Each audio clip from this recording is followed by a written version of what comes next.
We knew we only had 11 days to actually achieve everything. We had about 500 shots that we had to complete. That means that virtually every 20 minutes the camera is being moved to a different location. You're reblocking, resetting up, relighting. So it was a very intense period.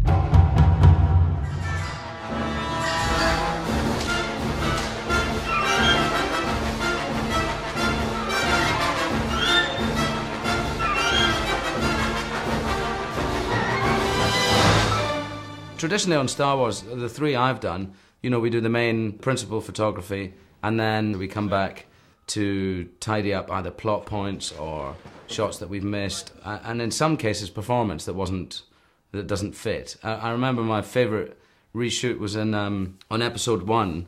Anyway, we'd played the scene the first time round, and when they cut it into the movie, which all the stuff the ILM boys had done was a spaceship, you know, cruising around and lasers going off and a mad, mad fight. And then you cut inside the spaceship and we're like, there's not enough power to get us to Coruscant.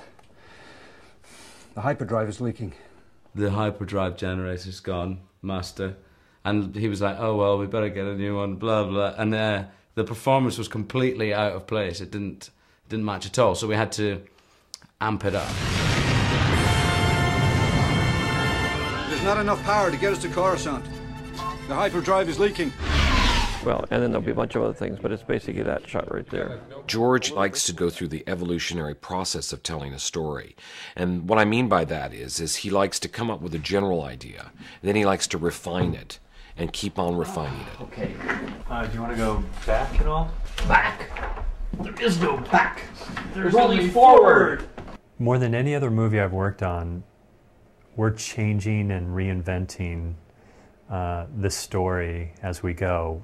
We'll take bits and pieces of scenes that maybe we omitted or brand new dialogue that George has written, and we'll invent whole new sequences which will bring us from point A to point B in a more efficient way than maybe George wrote to begin with.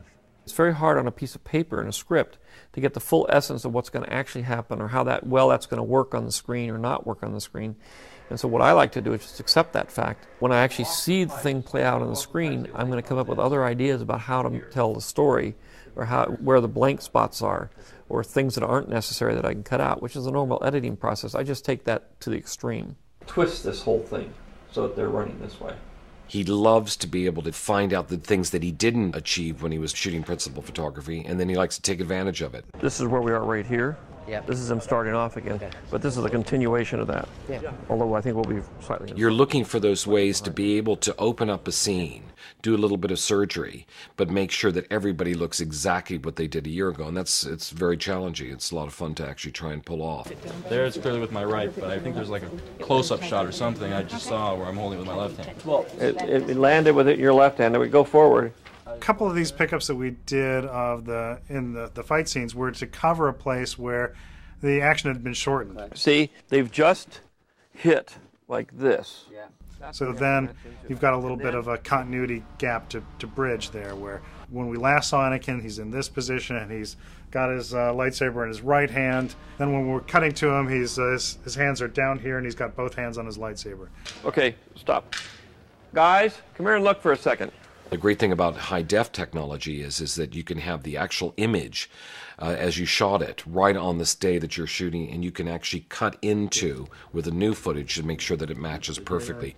What we tend to do is constantly having to make sure everything we shoot now will fit with what's been edited in, and the easiest way to do that is just constantly play it back, constantly use a lot of reference, making sure that everybody knows that this is how it is, so when they go away they get everything they asked for, really. Yeah, well, but we're picking it up there. We're actually picking up before that shot. Basically, I spend most of the day running between the set and running between the monitors to make sure that we can actually make these images look the same. And there's a lot of pressure to actually achieve that within a very short amount of time. That's it. Match that. Match that. There. That's it. Match it. That's exactly what we want. What you're trying to do is continually refine, change, and make the picture better.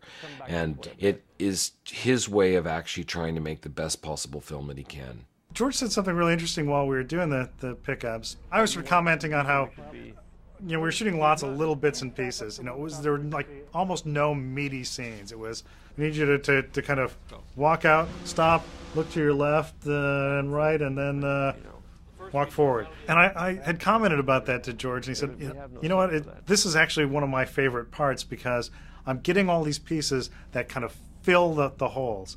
I've been looking at these scenes for a year now, and it's kind of like driving down a road with these big potholes, and you get to fill them in, and now it's nice and smooth.